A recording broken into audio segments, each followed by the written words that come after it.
Welcome. In today's tutorial, I'll guide you step by step on how to show sensitive content on X, formerly Twitter, using your PC. Let's get started. First, open your preferred web browser and navigate to the X website at x.com. Log into your account if you haven't already. Once you're on the homepage, look at the left-hand side menu. From this menu, click on the More icon.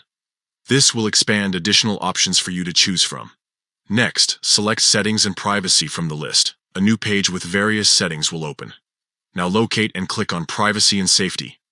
This section contains all the tools you need to manage what you see and share on the platform. Within this menu, find and select Content You See.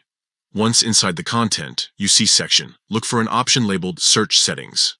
Here, you'll notice a toggle for Hide Sensitive Content. By default, this option is enabled to filter out sensitive material. What you need to do is disable this toggle by clicking it, and that's it.